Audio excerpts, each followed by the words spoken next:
Hello. How you doing today, chat? Okay. Today, I am going to talk about Server Manager. So, I'm trying to get a couple things set up in here, and then we'll kind of get into talking about Server Manager.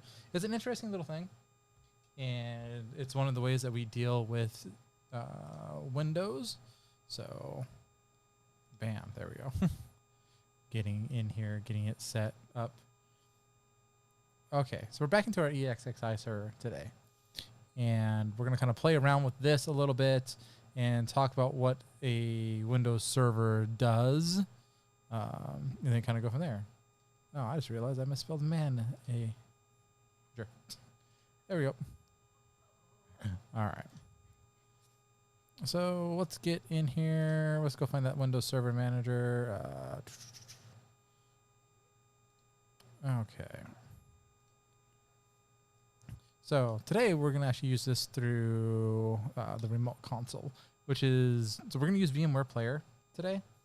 And VMware Player is kind of an interesting little tool. It's free. It allows you to kind of access VMs, and that's what we're going to do with it today.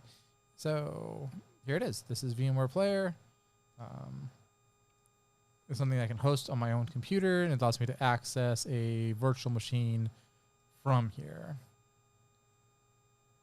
And I'll bring it up here on the screen just a second.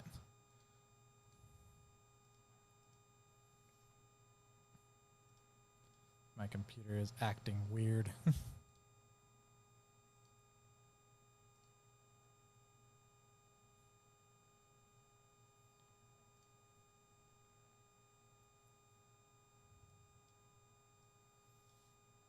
All right, you're actually going to get talking Ryan for a second here. Okay, we get talking head for a little bit as I talk here. All right, so we're going to talk about Server Manager today and kind of introduce ourselves to Windows Server. And here's the secret about Windows Server. Well, it's just technically Windows. It is. It just has some features and some capabilities that the regular Windows doesn't have. And that's really what we're going to play around with today. This will lead me into kind of talking about why we build servers and directory services here as we kind of progress down this route. But yeah, so Windows Server, so Windows 8, not Windows 8, Windows 7, Windows XP, they've all had their own Windows Server. Windows Server is not something new, and I don't want to say it's the most popular out there, although probably if we look at like statistic-wise, it might actually be. What we're caring about is that it's a very common one. Like a lot of people are using Windows Server to do things, and that's where we're kind of going to do our own things at today. Once I get everything up. And then kind of like doing a quick little look through it all, and that will kind of place us through our time today.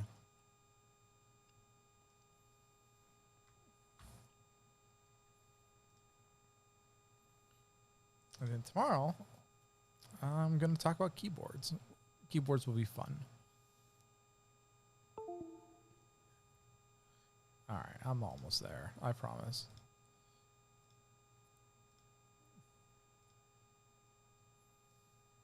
As I try to move 1,000 things around. Because I don't want you to see my gaming console stuff. All right, here we go. Okay. So this is VMware Workstation 16 player. You notice I'm using the non-commercial version of it. And this is something that basically you can kind of get for yourself if you want to. If you're using virtual machines, remote virtual machines, this is probably what you're going to end up using. Now, if you can afford it, just using the regular VMware Workstation is the better option. But for our purposes right now, we're not going to overly worry about that. All right. So what we're going to do here is we're going to go ahead and send our Control-Alt-Delete. So obviously, I mean, we probably could send Control-Alt-Delete and get to that screen, but we also have the capabilities of sending a little tiny Control-Alt-Delete, and it'll go ahead and do it. All right, let's get in there. Okay. So this is Windows Server. That looks exactly like Windows 10, right? Well, because basically it is. It really is. The big thing we're going to talk about today is the Server Manager and take a look at things. We're going to do a quick little look around on Windows so you can see like it has all the same little things that you would see on if I were to bring up Windows 10, it'll look a lot the same right now. Even our settings capabilities, which is one of the things I always love to joke about, but I think they finally got rid of it. For a very long time, when you brought up settings, it would have the Xbox app in here, which they now finally changed on server 19. On server 16, yeah, you still have the capabilities of doing things with Xbox with this. So it acts a lot like how Windows 10 works, and because basically it's just an operating system. It's the stuff that we can be able to do here and adding features into it that's really important. All right, I'm going to go ahead and update this one since I'm here. All right, and then we're going to jump over to this guy. All right, we're going to tell this to stop telling me about the Windows Admin Center because I don't really care about that right now. Okay, so this is Server Manager. This is the dashboard that comes with it, and right off the bat, we have some stuff that we can do. And you probably noticed we have this quick start, what's new, learn more. We're going to come back to this. I'm going to focus on this left-hand side here for a sec. All right, so we have our dashboard, which gives us our welcome messages, and then our roles and server groups. We'll talk about these here in a second. If we click on local server, this is the information that is relevant to this specific window of this server. And if you notice right now, I don't have a computer name, which we'll kind of set here in a little bit, but it tells me everything else. It tells me it's in a work group. It tells me I have firewall installed. I have remote management, but I don't have remote desktop. So basically I can sit here and I can see what's going on with the operating system of this device. And the cool thing is it gives me a really nice place to sit here and look at events and services and tell me if something has gone on. Like right now, I'm getting time management ones. NTP is unable to set a manual peer. So I'm not overly worried about that. The time is correct, but I could mess around with it later if I wanted to. Time is one of these things that you want to get your Windows server should be on the correct time for whatever domain that you're using. Time drift is really a bad thing. And if time starts drifting, you could potentially lose everything. Okay. But we have services and we'll have this best practice analyzer. So as we turn things on this server later on, we'll be able to come to this best practice and it's going to tell me, hey, out of stuff that Windows says we should do, these are some changes that you might want to make. If I have multiple servers that I can do things with, I can add them in here. And basically I'd be able to see all the other servers that I could access, and I could access all of them from one location. So you don't really need to do a lot of jumping around potentially.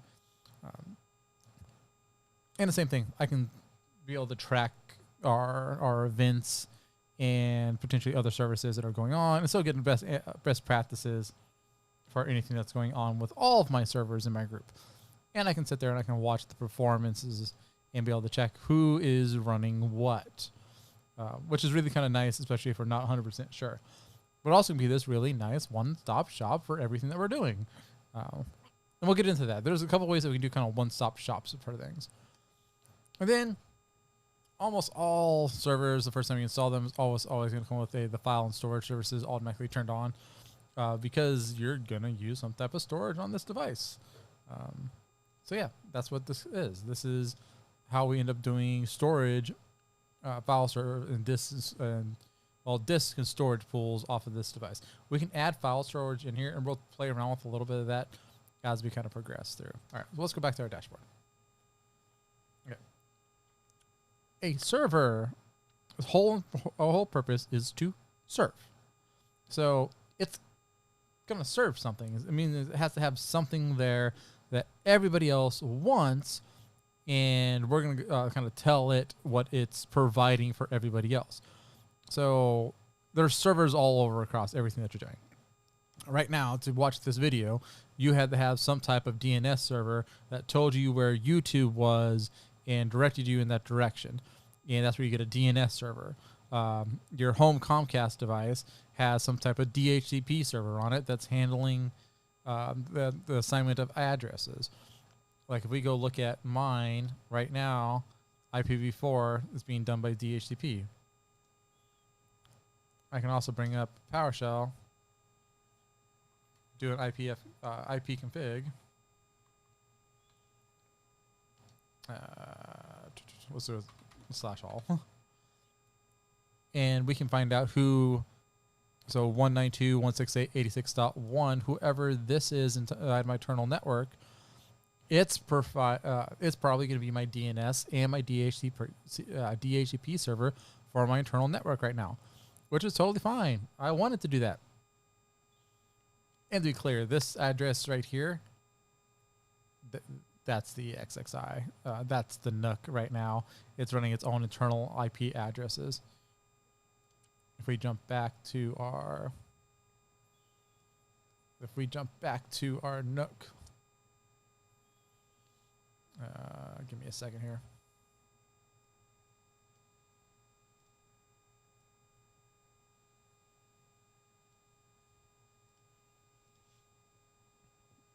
All right. If we jump back into here, once it logs in, we can go look at our networking, and we can see there's our NUC, 192.168.86.1. So everything that's inside of this is pulling from this little stack right here. Okay. All right. So we know that. So the NUC is handling and being the server at this point in time, which is fantastic. That's what we wanted to do. Okay.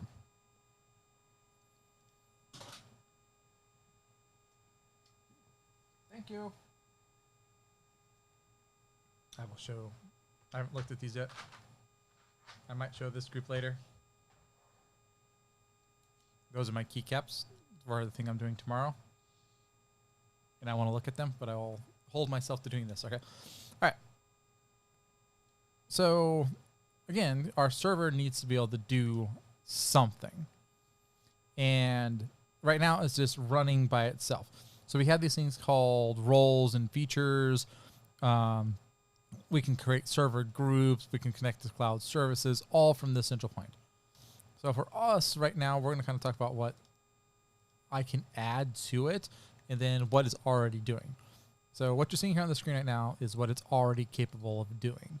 And a lot of this is stuff that your base Windows computer is probably already doing too. But we also have a whole bunch of other stuff that you're probably not going to see on like a regular basis, or potentially play around with on a regular basis. All right, so we have component services. These are all things that are already installed. And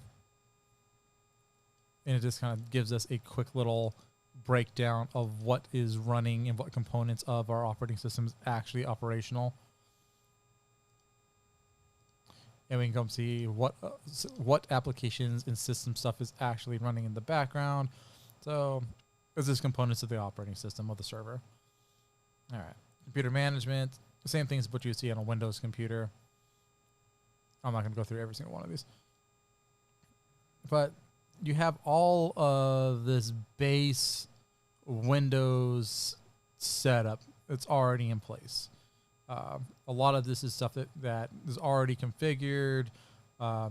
If you do need to end up using it like Windows Server Backup, this will get us to our backup management place, and we can actually start setting up backup performances. Now it's not installed on the computer, but I could potentially back up to another location with this. Okay, so these are all the things that are currently installed. If I want to add stuff, then I need to do this thing called roles and features. Okay. So after we get past our splash page, we can install roles and features from on the server that we're using, and then servers that we're not using at the same time. So we're just going to do it on here because I don't have another server. We get to choose who our server is going to be. Select the server from the server pool. So our first one pointed us to one location, and now we have this one here. We can also choose a virtual hard disk if we want to, if we already have a collection that we need to point to. But we're going to go ahead and choose this guy here. All right.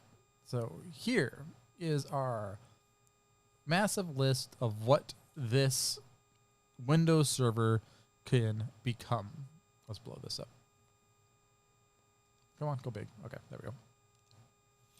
Okay, so this is the master list of everything that this Windows server could potentially become by what's already available on Windows. Now there are other things that, depending on like how you're going to pay for Windows at the enterprise level, more stuff that you can add on, and more items that you can like install on your Windows server. But all of these things here are native to Windows Server, and if you own the licensing to Windows Server, you can go ahead and do any of these. All right. So kind of the first big ones is all talking about Active Directory and Active Directory domain services, which is probably the first one that we're really going to get into and install here probably relatively soon. But we're not going to play around with that probably today. I just want to talk about all these things first. So domain services, that's how we do identity and keep our users in check. It's our directory management system. And while Active Directory isn't the only one that's out there, if you're running a Windows network and have a whole bunch of Windows computer, you probably want to use Active Directory. And if you're on the other side of this and if you're a user at a network, you're probably using a Windows directory. Especially if you're using a Windows computer, you probably have some type of Windows Active Directory that's managing it. Now, you can feed all that into like a centralized Linux one that's doing directory services, which is what a lot of people do. Then we can kind of piecemeal out that directory services across different platforms. And we might eventually get to that as we kind of progress down this rabbit hole.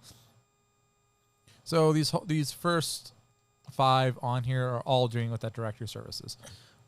Certificate services, more ways for us to be able to pass certificate information, which is another way for us to authenticate or be able to pass credentials or to verify that something is actually the way it is. Federation services, another way to secure identity federation and get us that single sign-on capability. Imagine like Google login, but you're doing it from a business standpoint for yourself. Lightweight directory services, application data and directly enabled applications. This is just another place to be able to do it, and you can have it running on a single server and each have its own little schema. I might eventually talk about schemas as we're kind of progressing down here, but not today. All right. Then rights management. So this really comes into play when you're talking about things like who owns the rights to a product, and really kind of builds into like if you have Office and you have the whole suite of Office and doing SharePoint, you could potentially use rights management to be able to lock your stuff and be able to be seen by somebody who's not part of your world. All right, health. It's another thing to be able to check your device's health. All right, DHCP server. So if we wanted to be able to start doing our own DHCP, which most of the time when you're talking about like an enterprise, you want to manage your own DHCP. Straight up, you're going to want to manage yourself. Now, again, my Nook is handling this guy's DHCP, and we'll kind of have to think about that as we progress. We might move our DHCP to him, or we might put one on one of the Linux servers. We haven't decided yet. DNS, same thing. This is how we can tell who somebody is. So DHCP gives the address. DNS tells us who has that address as we try to communicate between each other. Again, we'll probably install this, but maybe not on here. We might install that on one of the Linux machines and kind of use that to be able to handle DNS. Fax server, pretty straightforward. We can create digital faxes and be able to send. You can send faxes digitally. You don't need an actual fax machine. More file and services. So this is actually going to be the first one we're going to turn on. We're going to go ahead and turn on file server. And I'm just going to leave it a file server today just so we can run through at least one role. and show what it is. We might get in deeper in the rest of these as we kind of play around with things. Guardian services, key protection for enabled Guardian hosts to run unshielded virtual machines. When you're doing Windows virtual machines, you're going to end up using this, which means it's the Hyper-V. So Hyper-V is Windows versions of running virtualization, getting our virtual machines. Now, I kind of went through Hyper-V and how to create a virtual machine in Hyper-V on a previous video. So if you're curious on that, you can be able to jump back and take a look at that. Network controlling aspects. We can kind of take a look at our monitoring our physical networks and our virtual networks. Network policies, print and document services. So as you start to get bigger and start dealing with more things, and you have more users in your base, you might end up having like more printers. And you're going to have to start thinking about how are we managing printers. You don't want every person to have their own printer. That's just bad. It just is. You don't do it, okay? So you're probably going to buy multifunction devices, or you might buy one printer for a group of people. And you need a way to manage that. All right, remote access. This is another way for us to be able to connect to it. So this remote access isn't necessarily... well, it is still remote access, but this one is specifically dealing with how connection through DirectX or VPN is handling it, not remote access to the server. A lot of people kind of get that confused. I'll talk about remote access to the server later. Desktop services enables users to access virtual desktops. You would do this if you're configuring a virtual machine or session-based desktop deployment. Again, not relevant to what we're doing right now, but we might play around with it later. Volume activation. So when you're a big, giant organization, you might be paying for volume activation, meaning that you have one license, a KMS key, which guess what? You can Google KMS key.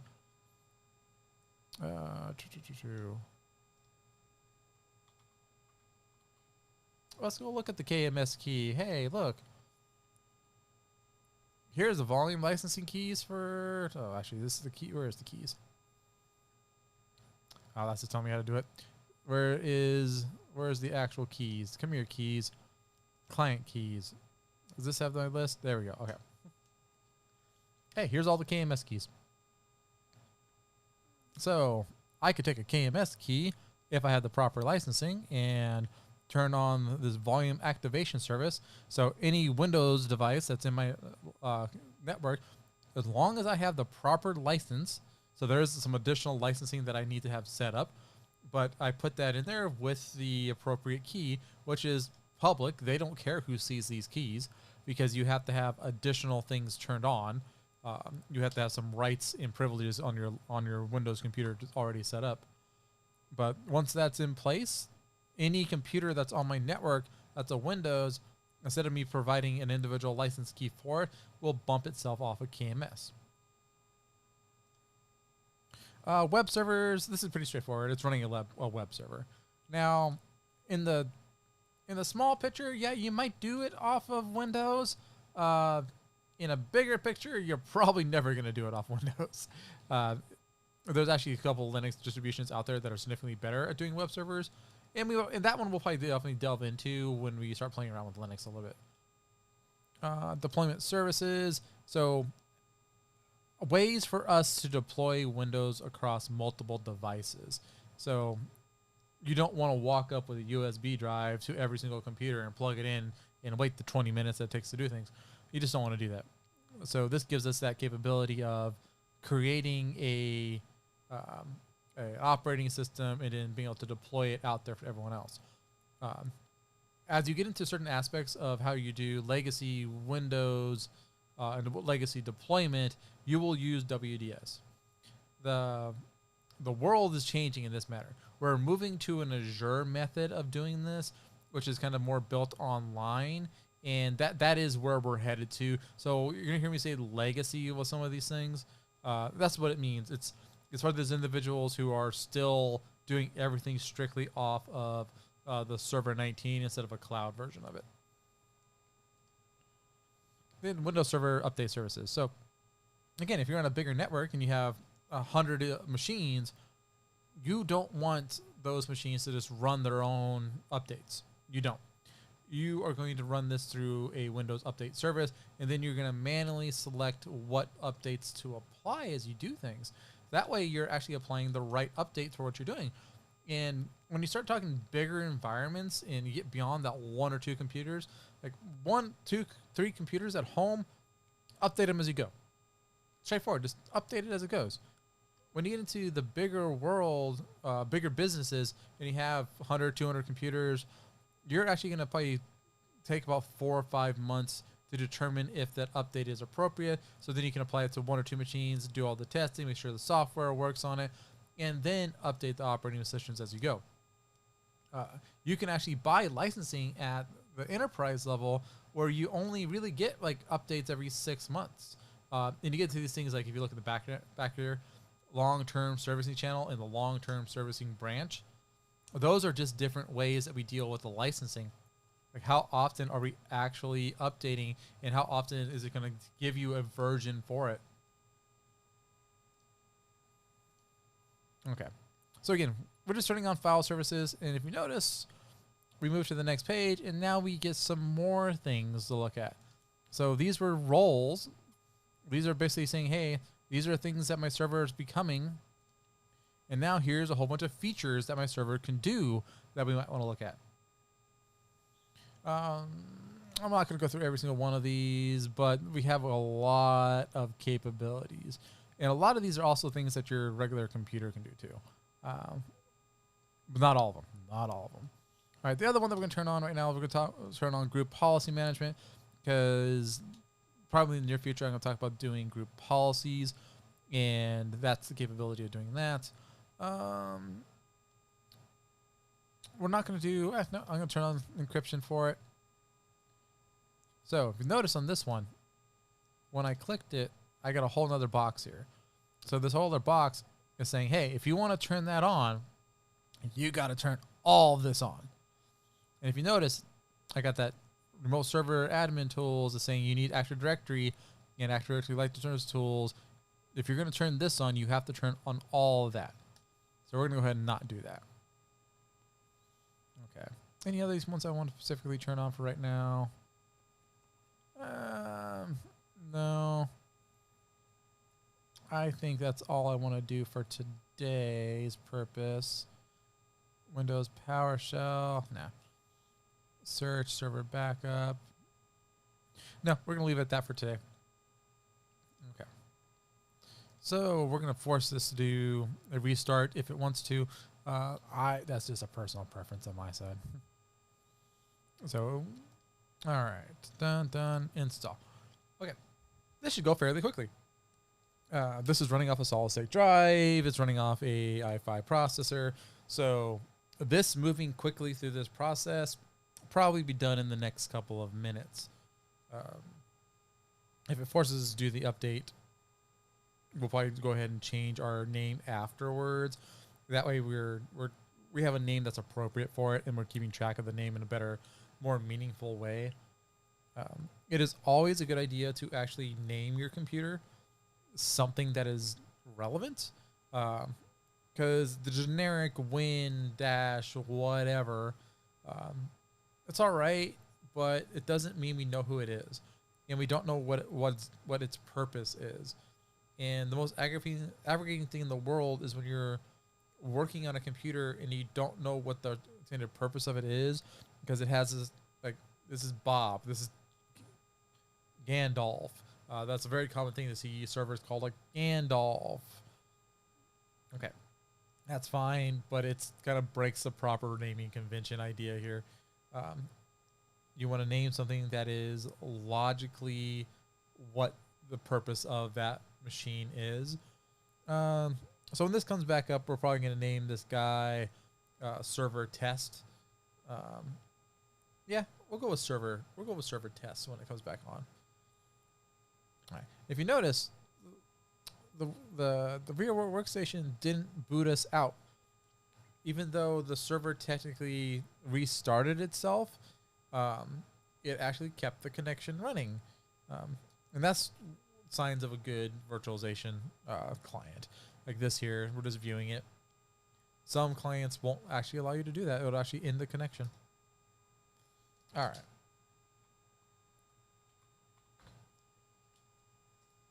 All right. We're just, once this is up, we will see what differences and changes have been made to my server. Okay.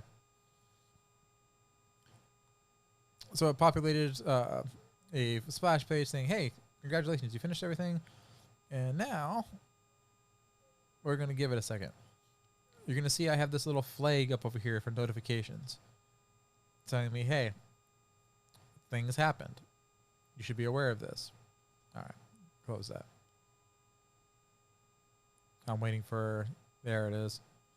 So it takes a little bit because now it's got to initiate the services too. So when you start installing roles and features into your server and start doing anything here, you have to be very mindful of uptime and downtime. The more things that you're starting to turn on your server, the longer it takes to get all those services up and running, and then it's going to start servicing the clients that are reaching out to it. So if somebody is trying to do something, you take down the server, they're not have access to it. And depending on the size and what's going on that one server, you could have massive disruption going on. Where that really is, let me rephrase it. This is why we don't want to run too many things off of one server. And you also want to have like multiple servers running. Eventually we'll create a full-on backup server for all this. And we will run 2 Active Directories, 2 DNSs, 2 DHCPs, and we will manage it on 2 or 3 different devices, because you don't want one. You never want just one. You want redundancy. And that's the big thing, redundancies. Okay. If you notice, not everything, we still have some red objects here. Let's go see what this is complaining about. DPS, diagnostic policy service, delayed start. Okay. We're not going to worry about any of those. All right. Now this time, if we take a look at our file storage services, look, I have more things to look at. So this kind of gives us a simple place to be able to come here and take a look at stuff that we created. And if you notice, I have the new things called shares. I can create file shares from right here. I can start working on work folders once I install work folders. And I can go directly, this was already here before, but we can see our drives. If you notice, I have 100. Yeah, I wasn't giving 100. I have 89.4 gigabytes of space on here, so I can create a couple of file shares, and we will probably end up doing that along the way. Just probably not right now. All right. Other thing about this cool little this cool little feature, the server manager, I have the capability to remove and delete features directly from inside of here. So it's not like Windows applications. Let's bring this thing back up to full screen. So it's not like Windows applications where I run 2 apps and I kind of, if you notice, I only have 3 applications running. I'm not really ever going to have more than the most simplest of worlds here. Heck, and I can even control what's actually going to be run on startup. So these are all core components of the server now. So these are actually going in there and altering the operating system. So let's go ahead and remove one. All right, same server. If I wanted to, all I have to do is unclick the box. Nope, storage services cannot be removed. Can I remove file? Yes. So let me remove the individual one I clicked on, but it won't let me remove everything. All right. And because it's a 2-part thing, if I wanted to go ahead and remove group policy, I can go ahead and remove group policy. I can also come in here and remove .NET or anything else that I no longer want onto this machine. Which at this point in time, we're not going to go do any of that because I still want some of these things. I want to use some of these aspects a little bit later as we go. All right, so where did group policy end up? Well, it's a tool now. There it is, group policy. All right, if you notice, this is one of the reasons why I want to show this. I installed a feature set that I cannot use because I need to be at a certain level, and right now this device is still setting up as a singular object. It's not part of a domain. It's just a server. That's all it is. It's not a domain level server.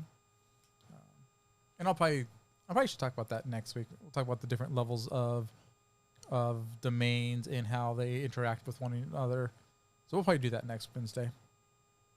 Okay. So it's still gonna let me in here, but I'm actually not. It's not really that valuable to me right now. It'll be valuable to me once I go in there and I actually set some features.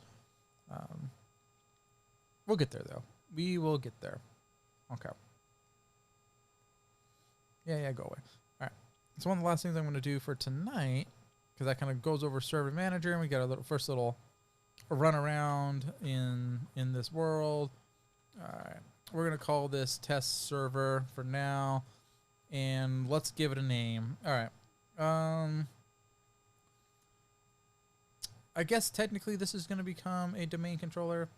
So I already have a network that I'm planning to use. So let's go DC dash, and this is going to be my domain, DC dash 4 of death. And mind you, I'm not going to change any of this yet. When we get a little bit farther and we build an actual domain in this, then we're going to go ahead and change that. All right, I'm going to set it, and this is going to force a reboot. Bam. Apply. Restart now. Okay. So now when this comes back up, I'm going to go ahead and have ourselves a same login, but now the device is actually going to be called 4 of death. Now, if we jump back to our server manager, our VMware EXXI. Come on, log in.